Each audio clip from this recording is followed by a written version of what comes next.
Thanks everyone for being here. My name is Mo Manklang. I am the Policy Director at the U.S. Federation of Worker Cooperatives. This is our just about quarterly worker co-op policy pulse, where we discuss all things updates in the advocacy world that have to do with worker co-ops. So we have a great lineup of folks who are going to be sharing today. So I'm excited to just dig into it. So let's see. So today, what we will be doing is we will hear a little bit about just like what's going on with the Federation, some things that we want to make sure that folks are attuned to. We're going to hear from Ra Criscitiello from SEIU-UHW to hear about some of the cooperative organizing they're doing. We're going to do a little bit of check-ins. So we're interested to hear a little bit from you all. So we'll ask you to share in the chat. We're going to hear some updates from the Hill, from Congress, from Aaliyah Nedd, from NCBA CLUSA. We'll go over some of like the latest in the work that the Federation and our membership have been doing over the last couple of months. A little update on our endorsement policies, so folks can get to understand like how and why the Federation gets behind different campaigns and initiatives. And then we're going to hear from some folks in Washington, where there's some exciting legislation that has just come out, and we'll dig in a little bit to the Work Act, which is an exciting piece of federal legislation that just passed at the end of last year, and that's it. So we will make sure to respect everyone's time and get you all out of here on time, if not earlier. I'm very excited to dig in with you all. So with that, I will share some of our quick updates. I apologize, I'm having a little bit of technical issues. So coming up on October 12th, we have the Federation has its fall membership meeting. If you are not a member of the Federation, please do consider becoming a member and joining our wide network of worker co-ops, developers, allies, and friends who all support the growth and support of the worker ownership community here in the United States and beyond. So our fall member meeting is the place where we share everything that's going on with the organization, the programs that we do. It is a really great opportunity to meet folks and do some connection. The agenda is shaping up really well, so I hope to see you all there. One initiative that just actually launched today, a few hours ago, so hot off the press, our Sustainer campaign. It's worker co-ops work, because we know that worker co-ops are the way that workers are able to be centered within their workplace and have a voice and at their place of business. So we are working to raise $10,000 to help support the economic justice work that we are doing with current and future worker co-ops. And we invite all of you to visit usworker.coop.give and support this work.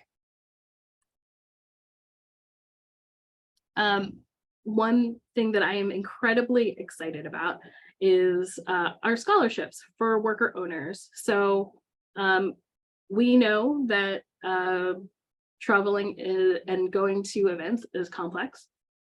So this year, what we've done is we've set aside some money for scholarships for worker owners, and specifically for worker owners of color, especially to build up their skills, to network with other cooperatives, and to just get to know other folks within the cooperative community.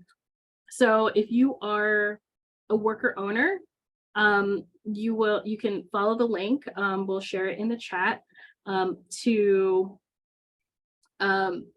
apply for the scholarships that we have. We do have a limited pool this year, but we are excited to bring a few folks to a couple of events. We've already done some to support people going to regional events in Madison and in California. I'm sure Aaliyah will speak about this later, but NCBA CLUSA's Co-op Impact Conference is coming up. As a part of that event, there is a Hike the Hill that I will be helping to lead one of the groups.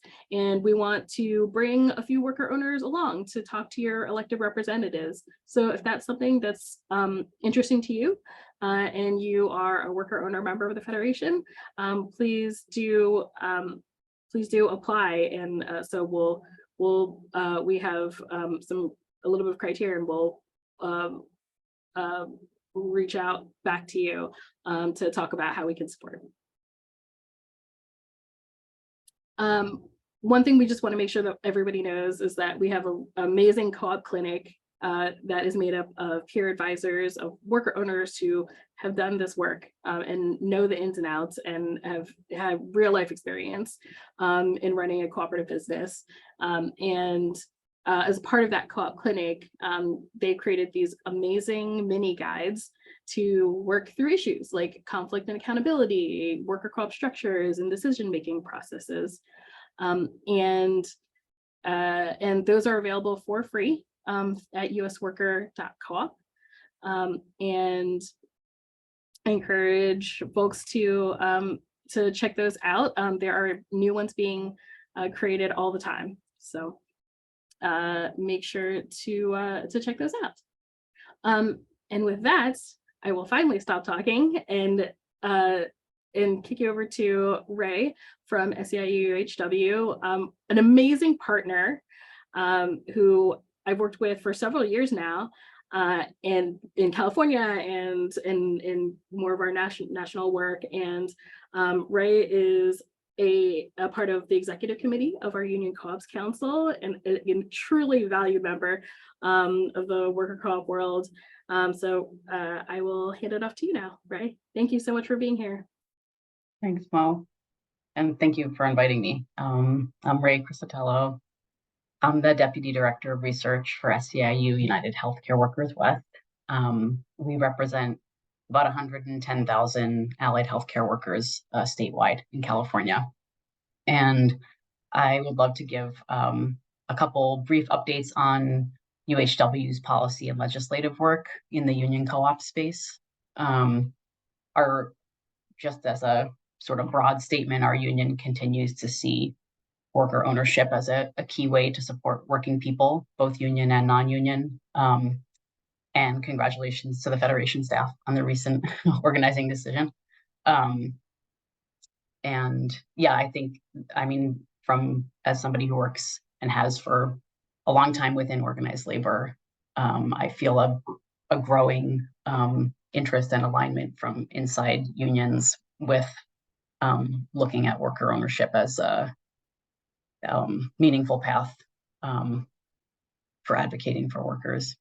So just to give these updates, first, folks may be most familiar with this since we worked with the US Federation and other coalition organizations in the Work Coalition on this. So we worked together to pass California's SB 1407 in September of last year. The act was bipartisan supported and establishes an employee ownership hub within the Governor's Office of Business and Economic Development, also called GoBiz. And what the hub will do is provide business owners and workers with resources on employee ownership transitions and also support existing worker-owned businesses. While we were successful at getting the state to establish the hub, we were not yet successful at getting the state to allocate funding for the hub. So I feel optimistic and excited to push for that now that it's been established. It feels like there's a path. So that's kind of looking ahead. And then the second highlight I wanted to cover is the POWER Act that stands for Promote Ownership by Workers for Economic Recovery Act.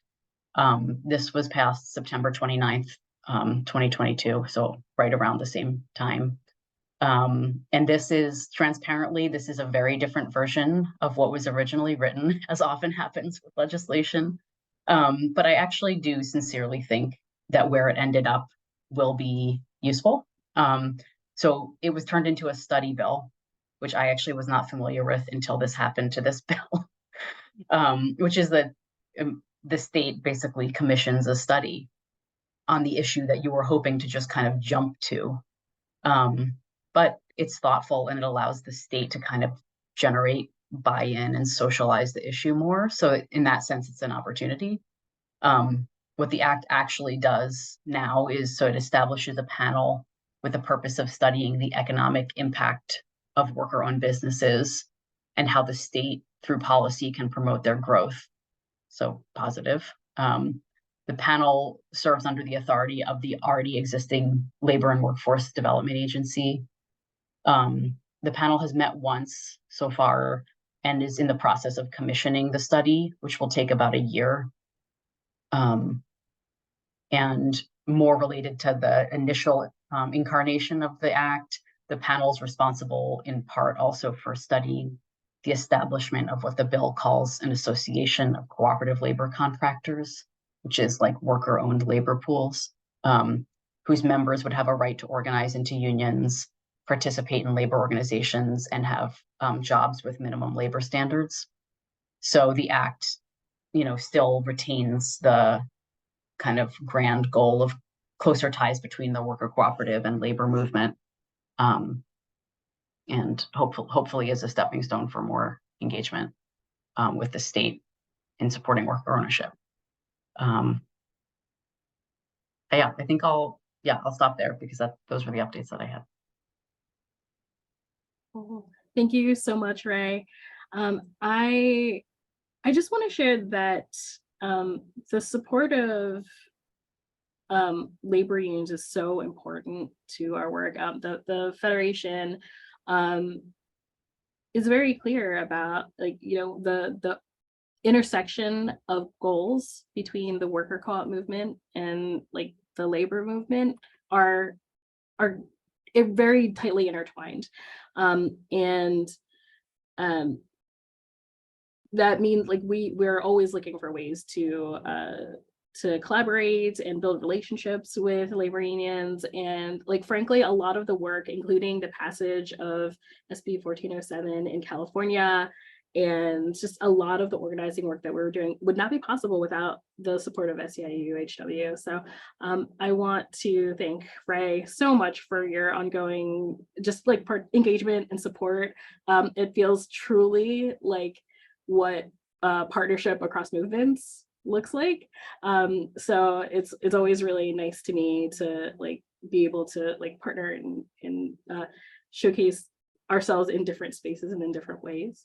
So so thank you so much.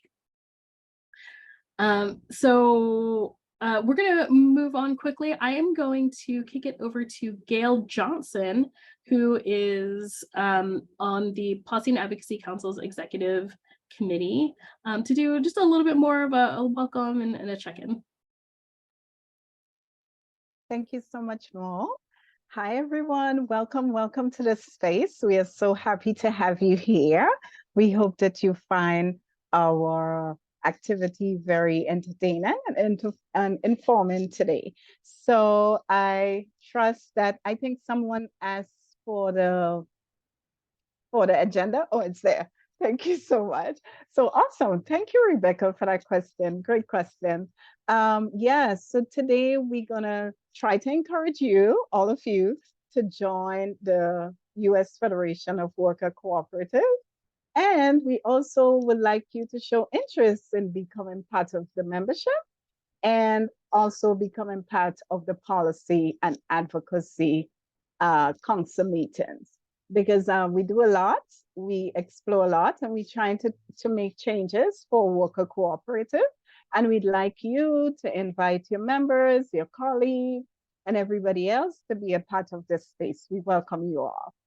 I'm just going to ask you a little checking question while we move this along, and please feel free to put it in the chat. The first question is, what's your relationship to advocacy council? Sorry, advocacy work. What's your relationship to advocacy work?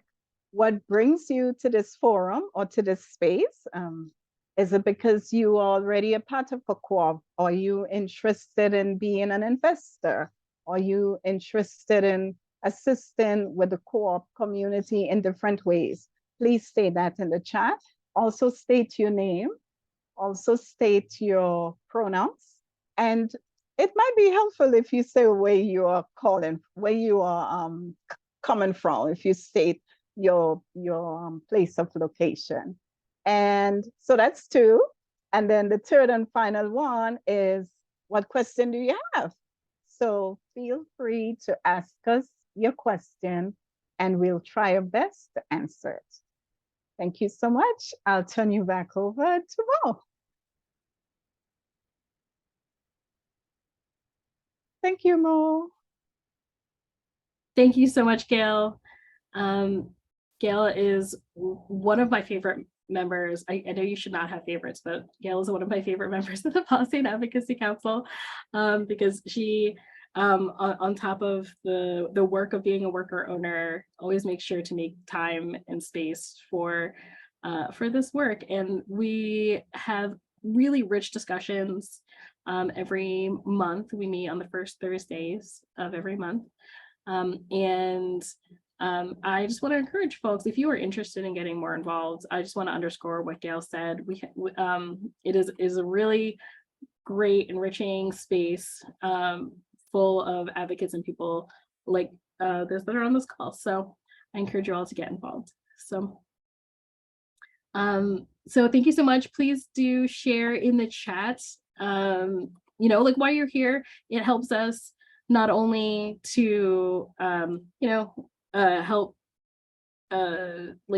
craft these policy pulses, it helps us to know who's interested in the work and figure out how we might collaborate. So it is really helpful to know why people are interested in coming to these kinds of spaces. So, and on that note, I will turn it over to Aaliyah Nedd, the Director of Government Relations at NCBA CLUSA. Aaliyah, also a fantastic partner.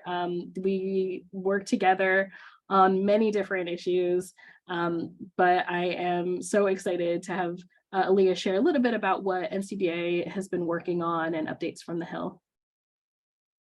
Yeah, thank you so much, Mo, and right back at you. Always appreciate the partnership and collaboration in advocating for co-ops here in DC. So good evening, everyone, and thank you to the Federation for hosting this session. As Mo mentioned, my name is Aaliyah Nedd, and I am the Director of Government Relations at the National Cooperative Business Association, or NCBA CLUSA. And our organization, essentially like the Federation, is the organization for worker co-ops across the country. We are the national organizations for all co-ops across sectors, as well as the larger sectoral associations like the Federation. Of note, Esteban Kelly, Executive Director of the Federation, was recently elected to be the board chair of NCBA CLUSA this July. So really appreciate his leadership and looking forward to the year ahead. And in the rest of the year ahead, or 2023 on the Hill, Congress is currently on recess, but there has been no shortage of work, and they will be racing to pass a lot of major legislation ahead of key deadlines on September 30th. The first of those pieces of legislation is the package of what's called appropriation bills that funds the federal government and its programs.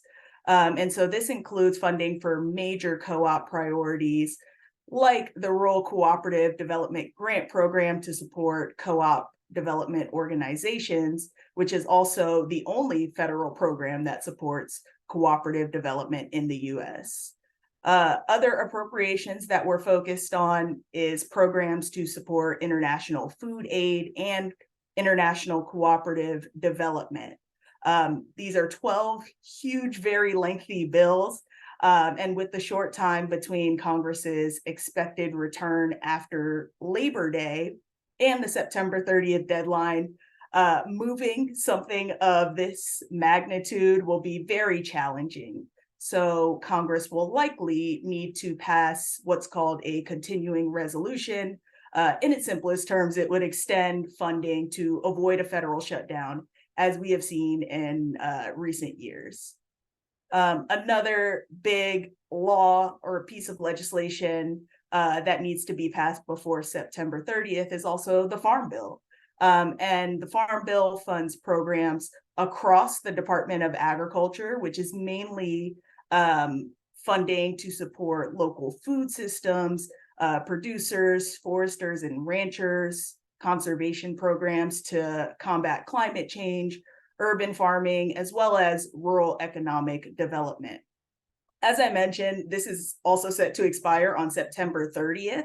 The last Farm Bill was passed in 2018 and went through a series of extensions before ultimately becoming what we know today. So we will likely see an extension as we have in recent years.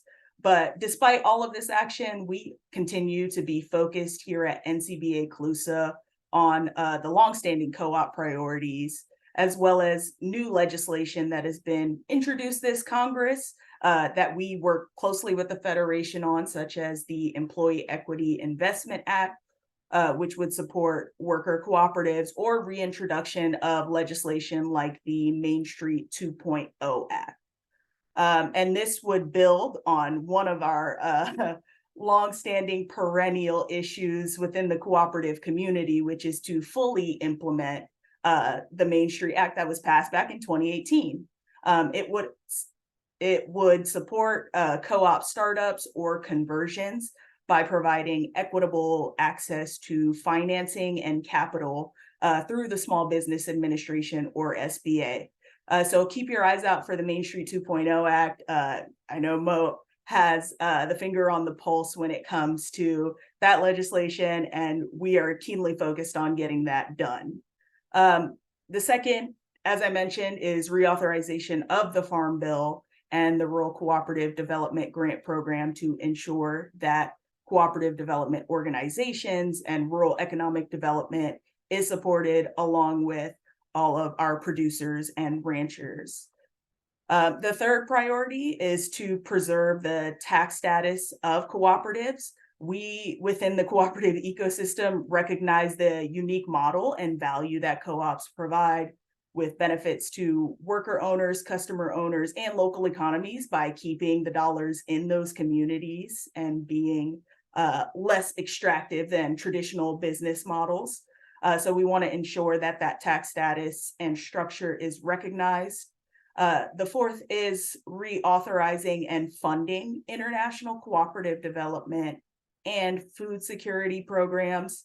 And the last is ensuring that co-ops are front and center as a strategy, as a tool within the toolkit, as the federal government implements new legislation, such as the Inflation Reduction Act, which had large resources to support rural electric co-ops and our farmer co-ops through significant investments in combating climate change, as well as the CHIPS and Science Act and the regional tech and innovation hubs, which would support worker cooperatives along with other eligible entities in the tech and manufacturing space. And we're also looking at recent provisions that were passed within recent federal funding bills, which I think Mo will talk about later, like the Work Act. For more details on these priorities, as I could talk at length here, I would just encourage folks to check out our policymakers guide. This has more details on the appropriations process, the Farm Bill, and other cooperative priorities for NCBA CLUSA. The last thing I do want to touch on, and Mo mentioned earlier, is the 2023 Impact Conference, which we are very excited for, that will be held in Washington, D.C. at the National Press Club from October 4th through 5th. There will be a ton of great sessions on multiple tracks to support cooperative development, international and domestic issues, with a lot of joint programming across these areas. to support the ecosystem as a whole. Oftentimes these are overlapping, and thought it was important to highlight that overlap during this year's conference. And most excitedly, as Mo mentioned, on that first day of the conference, October 4th, we will have a Hike the Hill. This is where conference attendees across co-op sectors will head up to Capitol Hill and meet with offices in the House and Senate across key committees, so the Appropriations Committee, the Small Business Committee, and Agriculture Committee, to advocate for cooperative priorities. You all are the best advocates in terms of moving the needle or advancing these priorities by sharing your story and telling legislators about the great work on the ground that you all are doing. That's the most compelling thing that we hear from policymakers at the federal, state, and local level. So would encourage you all to register for the conference, to join the Policy and Advocacy Council. Just wanted to throw a plug out there, and participate in the Hike the Hill. So hope to see everyone there, and I'll kick it back to Mo. Thank you so much, Aaliyah. Always deeply appreciate the collaboration with y'all. So yeah, so there, as you can see, there's so much exciting stuff happening. It is our job as the National Network for Worker Cooperatives to make sure that folks know what initiatives are moving, how people can get involved, and how you as someone who's interested in worker ownership can be an advocate for worker co-ops, whether it's with Congress or with your local city councilor. So thanks so much to Aaliyah for coming in to share a little bit about what NCBA is up to. And I'm going to shift over to just talking about a few things that are going on. I'm really excited to get into our conversation about what's going on in Washington State. But just to give you, I wanted to give folks a picture of, the array of work that's happening right now. So this is a screenshot of an article that was released about Washington's new employee ownership initiative. So we'll talk a lot more in depth about that. But what I think is important to share is that this initiative that has passed in Washington is partially a result of work that's happened in other states. So we kind of look at the Washington bill as an amalgamation of work that's happened in California, in New York, in Massachusetts, even in Pennsylvania. And it is because of our tight network and our ability to share really directly with each other, really regularly, and share our strategies and our questions and our challenges, we're really able, this bill actually rocketed through. So I'll be excited to share, for Jack to share a little bit more about that. Another recent update, so Aaliyah mentioned the Employee Equity Investment Act. That bill was introduced. It hasn't not yet passed, but this bill is aimed at mobilizing small business investment companies to make non-governing investments into worker-owned businesses. So investing, but without having a say in how the business is run. So it's meant to promote those investments and also train more small business investment companies to actually just understand worker ownership. It also would put legs on the Office of Employee Ownership within the SBA, which is something that was authorized back in 2018 through the Main Street Employee Ownership Act, but has not actually happened. One of the unfortunate things that we have to do as advocates is not only get a bill passed, but actually make sure they do it. I know many people here will understand this, but it's often a struggle to get something passed and then actually just holding people's feet to the fire to make sure they actually follow through on the things that they has said that they are mandated to follow through on. So that bill is one of like many bills that are currently introduced, including what Aaliyah mentioned, the Main Street 2.0. There's also the Improving SBA Engagement Act, which is really directly telling SBA, hey, you are not engaging with the interagency working group. You are not doing the job that you've been mandated to do to educate people about cooperatives, and we need to change that. So it's been, in the last few years, very exciting to have so many bills being introduced regarding worker co-ops and worker ownership at large. But we really need to get some of these passed to really make these things happen and make sure that money actually gets in the hands of worker co-ops.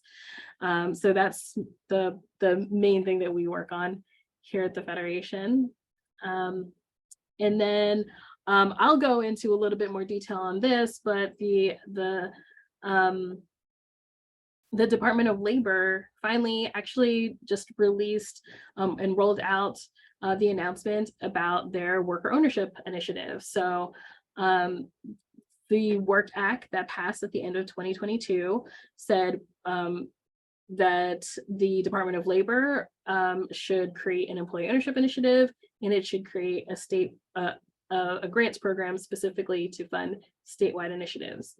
The Department of Labor does not have funding yet to actually do the statewide grant piece, but they did roll out the program, and we've been engaged with them to do education and help people to understand the field and really understand worker cooperatives. I see a quick note in the chat. The slides are linked in the chat, and you'll also get a copy of these slides, so you'll be able to kind of zoom in at your leisure when we share that link out. So those are a few pieces that are happening at the state and the federal level, and I want to share a little bit about what some actual co-ops are doing, which, you know, to me is like one of those exciting things.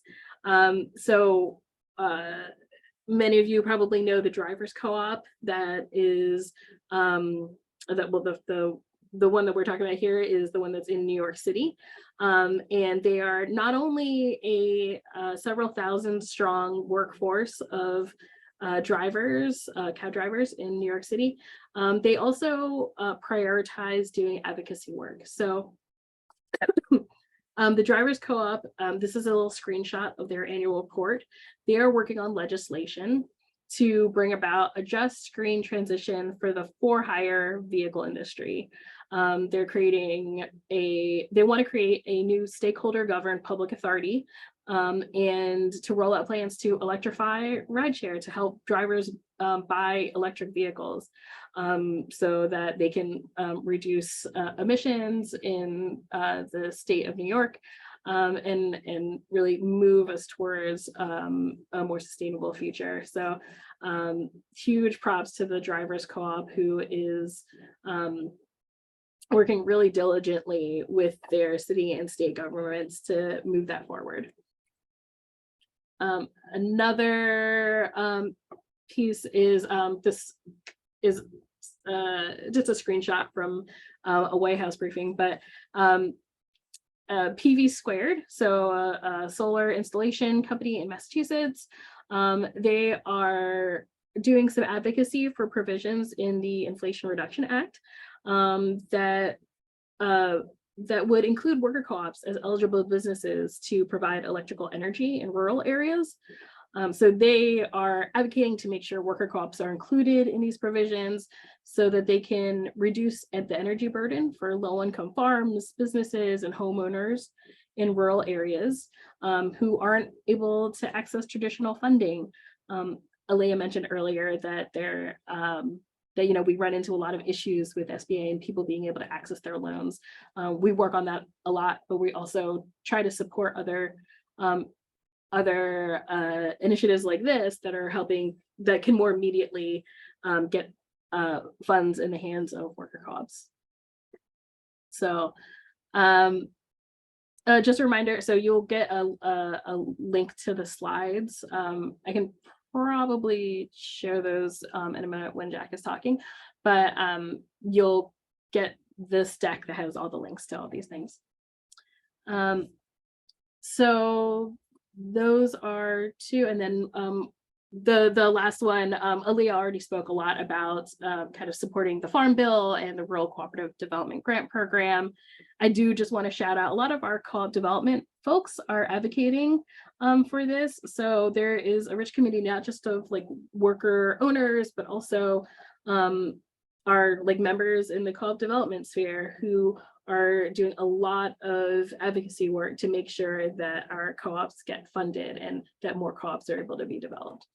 So there are so many initiatives that I would love to talk more about. You know, as Leah said, I could talk forever about these, but I want to respect your time. So that is just one more prompt to, you know, sign up for our newsletter, join the Policy and Advocacy Council, and you can access not only our network of folks who are like actively working on and talking about these initiatives, but also our kind of like database of work that's happening right now. So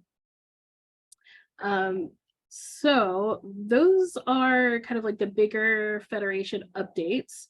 One last thing that I want to make sure that folks know about. So we recently had, excuse me, some of you may know that the Federation does endorsements from time to time. So we recently just had approved by our board of directors our policies for how we do endorsements. So right now the Federation does not endorse any candidates for a lot of reasons, but really where we want to focus right now is on endorsing like legislation and initiatives. So what typically happens, what has happened frequently in the past is folks come to us and ask us like, will you support this bill? Like SB 1407, which, you know, we worked on, so that was easy.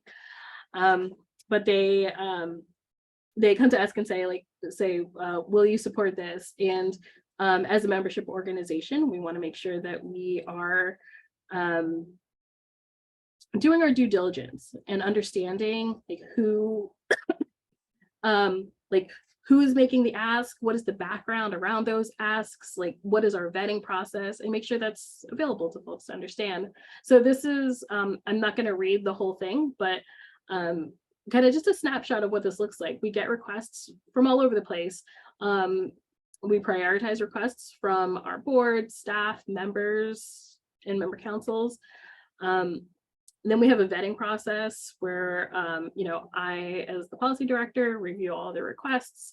I go to like the relevant folks, the experts that we have in our field to vet the request and decide if it's relevant enough to our work that it makes sense. And then once we go through that vetting process, we then are able to like sign on to letters, we post statements, we amplify campaigns, and something that will start at the fall member meeting is that we will report on our endorsements. So anything that we are supporting, we want to make sure that everyone knows about, and you can see where our membership is like lending its support. So I know that's a ton to take in, but we wanted to just give you all a snapshot. And if you have any questions, you can reach out to me at policy@usworker.coop. So that is enough from me. I am very excited to bring our friend Jack Moriarty, the founder and executive director of Ownership America, to the floor to share a little bit about what's going on in Washington and the legislation that just recently passed. So Jack will talk a little bit about this legislation, and then I'm going to bring our friend John McNamara on to we'll do a little bit of Q&A after that. So as anything, put together questions, put them in the chat, and we will, I have a couple starter questions, but we want to really answer any questions that folks might have as they're listening. So with that, Jack, I will pass it off to you. Wonderful. Thank you very much, Mo. And just thank you to you and the Federation for having me and being such a phenomenal coalition partner. I see other partners, Ray is on, and John McNamara. And so just appreciate being part of the movement. As Mo mentioned, I lead a small nonprofit think tank called Ownership America. We've been focused on trying to build the movement primarily through public policy, both at the federal and state levels. And I'll focus in my brief comments here on Washington State, which, as Mo mentioned earlier, and I think is so important, is not a win that happened in isolation. It was really a win that was built upon earlier wins in the movement, whether that is here in Massachusetts, where I'm based, or in California, which a number of folks on this call were part of. Sort of stepping back, there are three parts of the bill that I think are really important to keep in mind, two of which have some precedent. And so the first is, and I think this is the sort of step one in my view at any state level, is, do you have within state government and infrastructure some sort of office that is focused on promoting worker ownership, developing relationships with service providers, getting in front of business owners and so forth, and other stakeholders. And so what Washington does, which Massachusetts and California and Colorado all did, was it stands up that infrastructure within the state commerce department, which is part of the governor's economic development apparatus. And that office will hire a director. It'll have an appointed commission with both legislators and public and private stakeholders, community stakeholders, to oversee it. And that office will be responsible for implementing some of the other programs, but also being a source of knowledge and outreach across the state. The second part of the bill is really inspired by Colorado and their efforts, which is what they pioneered, was a tax credit to help defray the cost of feasibility studies. And this is both for ESOPs, for worker co-ops, and for employee ownership trusts. And the idea is, if we can defray, at least partially upfront, some of the costs that may dissuade business owners, worker groups, et cetera, from going down this path, then potentially we can get people thinking about this idea, try to sort of de-risk it upfront. And so there's a tax credit to help enable that to happen. And I'll say what's super exciting is that both the state office and this tax credit have been fully funded, which is not always the case in California. As many on this call know, we're still working on that funding. Others at the Work Coalition have really taken the lead on that effort. But this was a situation where we got it all done at once, at least for these two parts. And so that's rare and really exciting. The third piece, which I think is in some ways the most innovative, although there's probably the most work to be done in implementation, is this bill, which is unique, has a new revolving loan fund that would also be housed at the state commerce department. And the whole idea of the loan fund is to lower the burdens of seller financing and try to get more lower cost capital into these transactions to help get us more conversions. In many respects, it's similar to what the EEIA legislation that Aaliyah talked about is doing at the federal level. So some alignment there, although here we're looking at primarily much smaller businesses. Now, one of the provisions I'll call out that I'm really excited about on the revolving loan fund, and this was an idea that Hillary Bell of Project Equity, who's instrumental in this win as well, came up with, actually in a California context, but we never got to use it. And the idea is that in the statute in Washington, we put in language preempting the ability of the state agency to require a personal guarantee for worker co-op loans. And so, since we've all learned that lesson very painfully at the SBA and in the Main Street context, we've basically taken that off the table. And so it will not be the case, because we've built it into the statute, that when the Commerce Department goes and implements that bill, that will not be something that is available to them. So lesson learned on that, and we hope that that's a protection that we can get at the federal level someday, but certainly also for other states.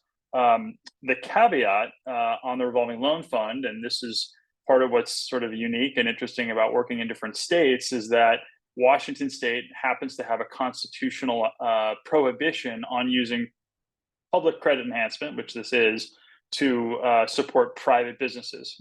And so the caveat in the bill is that the revolving loan fund has to be funded with federal funds only. We can't use state funds to capitalize it. And so, fortunately, there is an agency at the federal level called the Economic Development Administration that part of their bread and butter is funding state administered revolving loan funds. So the hope is that this is something that would be eligible for EDA funding in the future, and that we could capitalize it and really have Washington really be a leader in this part of state policy and employee ownership. So I will close by saying, like all processes that I've been a part of, this was a real team coalition win. The Federation and Mo were super engaged. John McNamara and the Northwest Cooperative Development Center were instrumental. We had a senator, Republican senator, actually started this whole process out of Spokane due to a contact of mine that had done an ESOP and is a real evangelist for employee ownership. He contacted his senator. Senator Patton went and recruited the Democratic Senate Majority Leader, which is a super powerful, coalition and co-sponsor to have. And then, thanks to John's leadership, we got a House companion bill that didn't make it through, but it ultimately didn't matter. It still got us enough momentum in the House to keep going. And Project Equity, the Employee Ownership Expansion Network, it was just one of those great team wins that I'm really proud of. And as Mo said, the work, unfortunately, is not over when you pass the bill. There's a lot of implementation work left, and I know John is really taking the lead on some of that. But I'll stop there and hand it over to John or Mo. Thank you so much, Jack. And on that note, I will bring John out to talk a little bit more during the conversation. So John McNamara is the co-director of the Northwest Cooperative Development Center. And just one of our most involved, valuable members in the Federation is on the Policy and Advocacy Exec Committee, has served on Union Co-ops Council as well, and is based actually in Washington. So John, anything else you want to say to kind of kick off? Well, yeah, I mean, one part of the bill too, and I'm trying to find the text of it, but that I think is also really important is the commission itself is going to be impaneled, and one of its duties will be to work with Commerce to require annual reporting on the number of and the economic impact of employee-owned businesses in Washington. So this will be an annual report that we'll be able to put out there and really show exactly, how many employee-owned businesses there already are in Washington the first year, but also really show their success and long-term and longevity, and to be able to compare against, the sort of traditional investor-owned and small businesses. So I think that's going to eventually be a really powerful data set that we can all use and extrapolate to other states as well to make these arguments for other state laws. Thanks for naming that, John. I'm sorry, this is Mo. Thank you for naming that. That is my very favorite piece to add into any legislation, is the piece about data. Because, as we access funding, I think the most important thing that we can do is have the federal government or the state government do the work that we would otherwise have to do, right? To put the onus on them to actually do a lot of the tracking that they're going to do anyway, and provide us with information in the long run. So thank you so much for naming that. So John, I think I would love if you could talk a little bit more about how you think this bill will affect the work of the Northwest Cooperative Development Center, and the co-op community writ large. What does this mean for you all? And this is John McNamara. Initially, I think it's going to make us a lot busier, but also require us to really be thinking about creating a real pipeline. I should mention There is another law that also passed, which was opportunity to purchase for manufactured home park residents to be able to operate a resident-owned community or cooperative, housing cooperative. That bill passed or went into effect the same day. And from July 23rd through the first 2 weeks, we got 4 new offers for parks. We're not seeing that sort of activity in employee ownership. We have maybe 1 or 2 new intakes that came out of it, but it's it's a faster sort of environment in real estate. But so the co-op world is going to get really busy in Washington, I guess. And so part of that is thinking, how do we reach out to business owners in advance to start building the capacity for them to understand employee ownership, so that we're not faced with owners that are in crisis or suddenly as we're seeing this as a last gasp measure, but being able to plan into it now that there's this infrastructure in place. And so we're thinking about how we can use our education programs to work with different cities, even Parks and Recs, sort of doing those regular classes about how to sell to your workers, things like that, and just really trying to build that pipeline around it. And then, of course, finding and training staff. We're also helping other community organizations. We're working with I can never remember their full name, Comunitaria Villa, I think. We're going to be mentoring and helping them create a co-op developer in the Latino community that will be able to focus within their network and also help create co-ops in that. So it is also about building out the developer infrastructure in Washington as well. Yeah, that is really important. I think, when we ask ourselves, like, how much, we're going to advocate for a bill, how much money do we ask for? I think something that is really important to always consider is, who is going to receive that money, right? And is the field of people who want to receive that money, is it the same as the amount of money?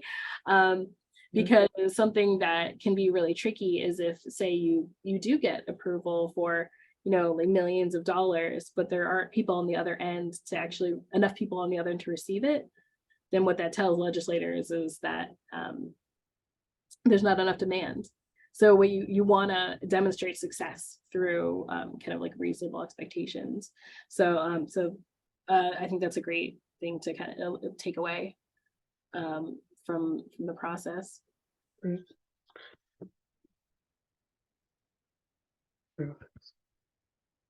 Yes, and John, again, this I think too is also thinking about where that money is going to come from. So part of it is the upfront, and this is part of it. I mean, our work is often funded through the rural cooperative development programs, so that's rural areas.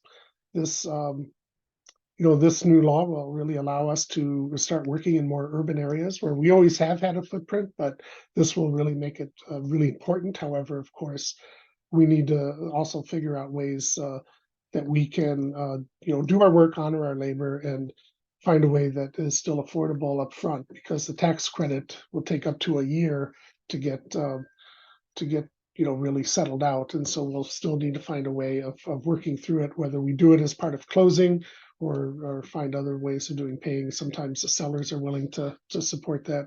So I think thinking of where that upfront funding is still going to come from is a little bit still on the table to be discussed. And I saw in the chat about working with the locals. Tomorrow I'm actually meeting with Washington State Labor Council.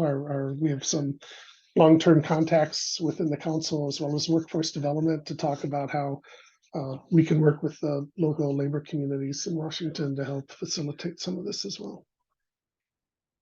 Thanks, John. Jack, I want to bring you back in here. So you talked a little bit about, there's still a long road ahead of us, right? So what do you see as the next steps in actually the implementation of this win? And are there ways that people could get engaged if they live in Washington, or maybe even if they aren't? What's next? Sure. Well, happy to speak to my experience here in Massachusetts, where we've had sort of similar implementation sort of first steps after the passage of a bill. And as John alluded to, really the first step is to get the what's now the Employee Ownership Commission of the state fully appointed and impaneled.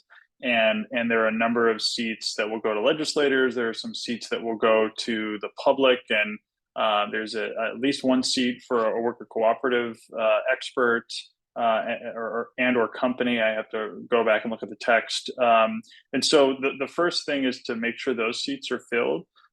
There is a group of Washington folks, and I'm happy to circulate some contact information offline, Mo, that are sort of forming a working group to help lead the implementation. My role and sort of view on this is, I'm certainly, Ownership America is here as a resource partner, but my view is that this is really a process that needs to be driven by Washington State folks that are on the ground. And so, I certainly defer to John and others in Washington on sort of, if folks want to express interest in being on that commission. I think, there is a group that's forming closer to the ground that's focused on some of this. I was talking to somebody the other day, asked, well, sort of, so who's in charge, right? Who from the government is going to lead the implementation? And my response, based on my experience in Massachusetts, is you just got to go sort of seize the mantle and start having those conversations. It's sort of funny. It's, Mo, you said it too. It's there's a lot of things that get passed all at once, and it's often a long queue from the perspective of state government. And so I think it's incumbent upon the employee ownership community in Washington in particular, with the support of national organizations, to sort of, step in and take the lead and make sure things are moving. So once the commission gets impaneled, that's step one. John, you had shared an exciting update the other night that I'll let you share around the hiring of the director. It sounds like that's moving faster than it has here in Massachusetts, which is great. And then from there, the tax credit's already been funded. So, once you get the office stood up, a director hired, a commission appointed, now you've got a formal infrastructure to start moving. And then the hope, I think, medium to long term, is you get that group to get the revolving loan fund funded, and you get the word out and start to really, build up the ecosystem.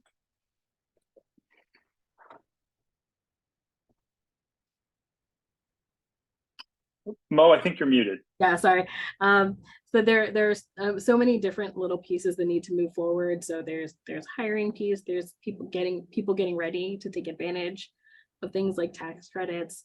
So I do encourage people to get connected, especially to John and the Northwest Co-op Development Center to learn a bit more. I'm sorry, I keep not doing this. This is Mo. And I think because you teed it up so nicely, John, could you share the update that Jack was alluding to about the director? Sure, this is John. Yes, I met with policy advisor for the governor, which his official title I think is outdoor recreation and economic development. And so that's where we live. I think it's a merger because of some vacancies, but so basically they are probably going to announce the job probably shortly after Labor Day. They are working up the job announcement now for the staff position. It'll be a full-time staff position to support the commission, which is exciting. He said the commission itself probably will not be fully seated until after that hiring happens, so it'll be the job of the person to really get it set up. They were asking, they're asking for names. Apparently they need to submit 3 names to the governor, and then the governor picks one of them. So some of these categories may not necessarily be 3, agencies that are statewide business agencies with experience. So it's going to be a little tricky getting all the names in, but we are fortunate to have someone from Shared Capital living in Seattle. So that's exciting. And then that goes through a Senate confirmation process and a pretty in-depth financial disclosure process as well. So it'll probably take, I would imagine, a few months to get everything done. The Senate itself doesn't really meet again until January because we're a part-time legislature. So I don't know when Senate confirmations would happen, but I would assume the commission will be seated, by spring for sure. And then it's just, finding the folks and trying to get a good mix geographically and otherwise on the commission. So that's kind of where we're at right now. This is Mo. Thanks for that. One lens that I want to encourage folks to listen with is, what are the things that we have to look out for as, we take this and try to replicate that win in other states. Like, these are things that are pretty universal, right? So knowing how your legislature works, when people get appointed, things like that, it's really important.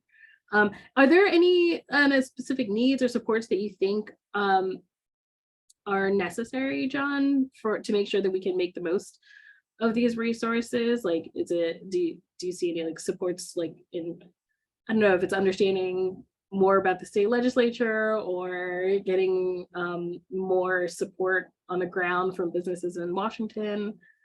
Is there anything that you think that like the Washington community needs? Well, I one question I had from someone, asking if they, wanted us to put their name forward. They asked me what is going to be the role of the commission. And it's like, well, it's new. I think it's going to be whatever the commission decides it's going to be. I think getting a sense of how it works in other states and how it's tended to work would be helpful to give people an idea of what they're getting into. I think, being able to create some networks and definitely with business brokers and trusted advisors of businesses start figuring out how to create the awareness that this is now a thing that's popular. We got a newspaper article that was well received and exciting, but we need to keep up and try to how to make it top of mind awareness, right? So that when people are thinking about transitioning and succession planning for their business, that this becomes part of the discussion immediately, not as an afterthought. And then I think, of course, finding the funding to help fund the revolving loan fund, because as Jack mentioned, it is part of our constitution here that private businesses really can't be funded through that process, which and so thinking where that fund money can come from, which can come from the federal government, of course, but maybe other ways of funding it as well, and thinking how to do that, and keeping in mind that this isn't just worker co-ops; it's also going to be ESOPs, and given the amount of resources that are available, obviously ESOPs are going to be operating at a much larger budget, so we want to make sure that there's enough there to not leave worker co-ops out if those income numbers or limits are hit prematurely for us. Hey, John. Oh, yes. So talking too fast. So sorry to interrupt. Just wanted to remind folks to speak a little bit slower for interpreters and to leave some pause room. Thank you so much. Thank you, Raquel. This work is very exciting, and as our friend Cenzontle mentioned, it is difficult to remember to speak slowly sometimes. So I will do one last call for any questions that folks might have. You can add your questions in the chat, but I will wrap up my questions. And this can be for Jack and for John. Knowing that we all do work in multiple states, right? I know, like, Jack, you work nationally. John, you work in the Pacific Northwest.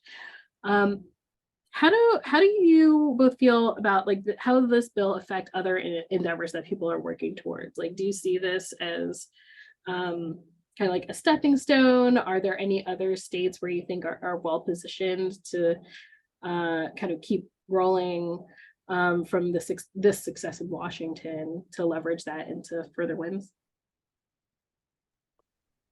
This is Jack. A couple answers to that question. I think, number one, it's another big win for the movement at the state level that we can take that template and go to other states.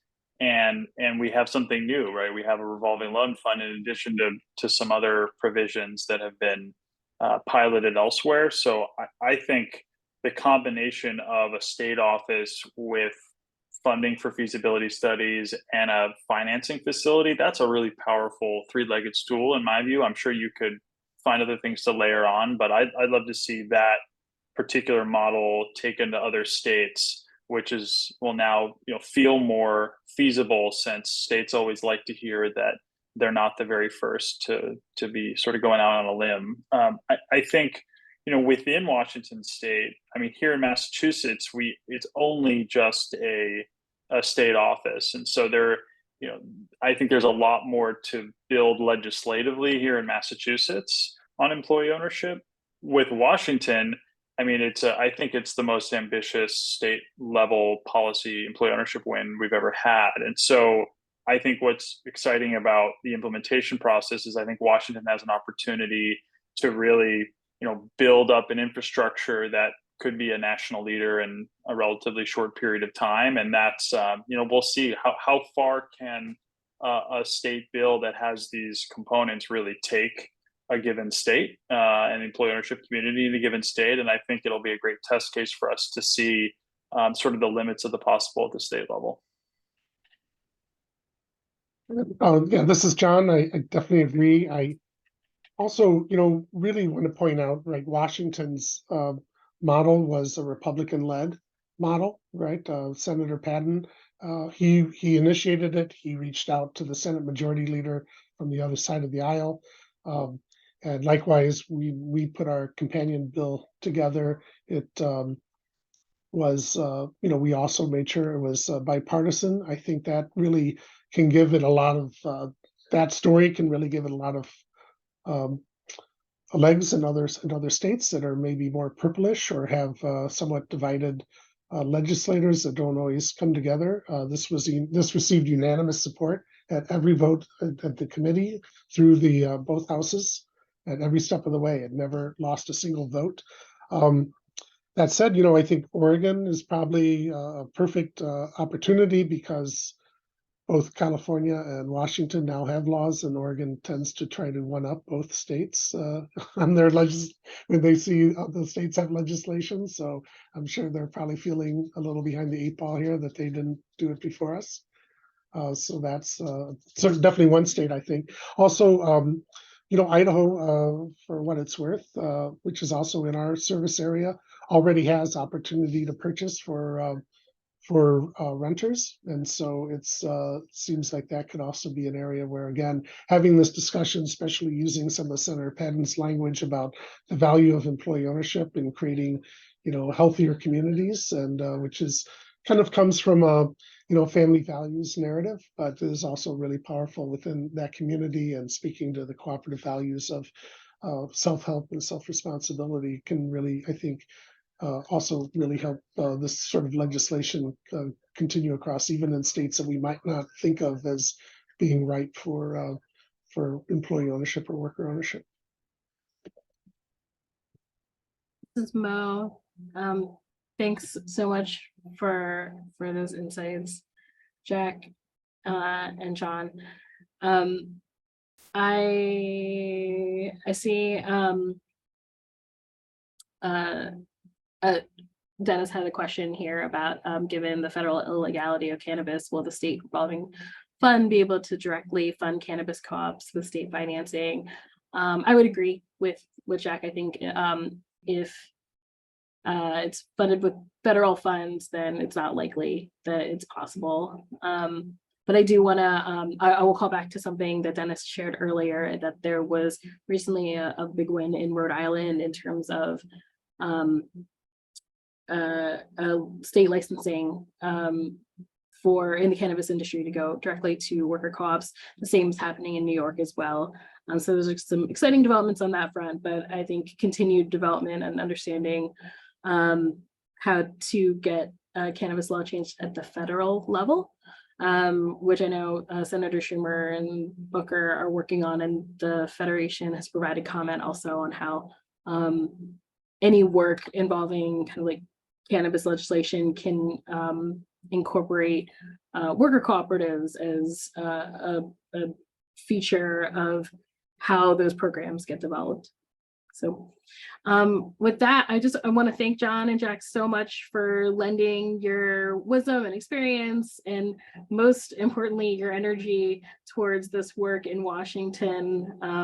It was really nice to do kind of a little bit more of a deep dive one of the states.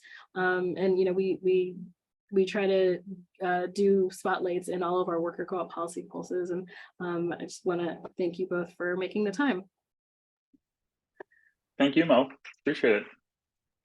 Absolutely. Appreciate being here. Thank you. So we're getting close to the end here. So I will do a brief, just a little bit of a peek at what is going on with the Work Act. As we talk about, you know, implementation, we just talked a lot about it in the context of Washington State. Like I said earlier, the Department of Labor launched their worker ownership initiative. And what that bill did is that it provided federal grants towards state employee ownership programs. So the idea is a federal program that says, like, we are going to allocate funds to anchors within states. So that might look like a state government office, it might look like a state nonprofit coalition, that they would provide federal grants towards these programs to do education and outreach around worker ownership, possibly some technical assistance, but in reality, we're talking about $50 million across the entire United States, which is not a lot. So that is kind of like number one. And then number two is the clearinghouse and education on data and best practices. So this is the thing that the Department of Labor is able to actually do, like I said. So right now, the Employee Benefits Security Administration, that's basically an office within the Department of Labor, they have a few staff members that are tasked with learning all about employee ownership. They already know a lot about ESOPs, so really doing a lot of learning about worker co-ops. And they're going to be doing stakeholder conversations. I know several people from the worker co-op community have already met with them to do some education. So that's the one thing that they're able to do without having funding, because as we said earlier, the Work Act was not actually appropriated money, it was just authorized. So one thing that we're going to be doing next is working on getting funds appropriated. So we're trying to figure out like what that looks like and when that might happen. As Aaliyah mentioned, basically all appropriations conversations are tough going at the moment and will be kind of the hot topic, you know, towards the end of the year, especially as we're getting towards kind of like the end of the spending season. So I just kind of wanted to give folks a little bit of a peek. Like there's a lot of things happening, and I think as much work as we do to advocate to get bills passed, there's probably 2 or 3 times as much work to do after the bill gets passed to make sure that we are able to access the resources that are available through them. So I just kind of wanted to give a little bit of a peek and share that piece with you all, because, you know, ideally, if we get this authorized, then all the work that we just talked about in Washington can be funded. So all of these things are very interrelated. Wins at the state and local level feed into wins at the federal level. So it's very exciting for us to be able to have a front seat to all of that with you all. So please do get involved in, and you know, we're always happy to help resource people and figure out how we can best support people, whether it is like the legislation is just about worker co-ops, or if it's about your industry, right? If it's about, you know, we do a lot of work with home care co-ops to make sure that we're supporting legislation that supports better working conditions for home care workers, knowing that a lot of our worker co-ops are industry leaders. So that's just one example. I see a question in the chat from Daniela, who's asking, within the SBA, are we also advocating for LLC worker co-ops? We are always doing that. It is always top of mind for us to make sure that if we're saying worker co-ops have access, we mean all of the worker co-ops. So I think in a lot of cases, if LLCs are opting for through subchapter T, they are able to access a lot of programs, but we always do make sure that we're advocating specifically to make sure that LLCs are covered, because that is one of the biggest growing business forms for co-ops. So so we're very much aware of that, but thank you for that question. Just a couple more things as we wrap up today. Make sure you sign up for the Policy and Advocacy newsletter. I am going to drop this as I am doing these last few announcements. Please take a moment to fill out our survey. If you do it right now, it will probably take you 3 minutes. And the feedback is really, really useful for us to make sure that we're making this webinar as helpful and informative and engaging as possible.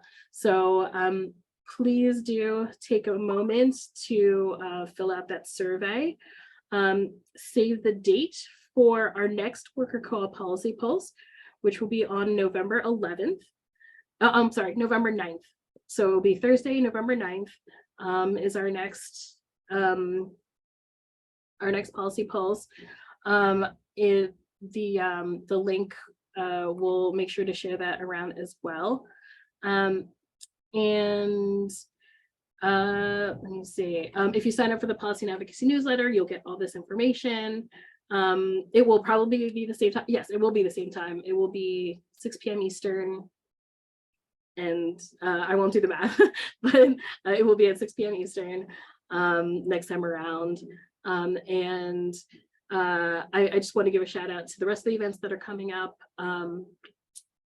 We have our Worker Co-op Startup webinar coming up, a webinar about marketing and web skills for worker co-ops hosted by .coop.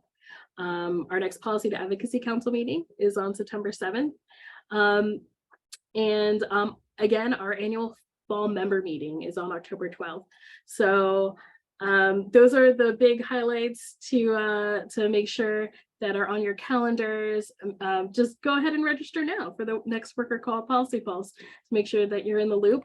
I want to say thank you again to John McNamara, Jack Moriarty, Aaliyah Nedd, Gail Johnson, Ra Criscitiello.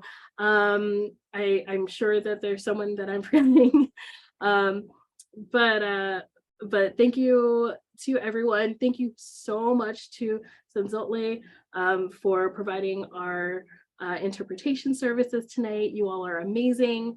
Thank you all for sharing your time with us tonight. And we hope to see you again soon. Thanks, everybody.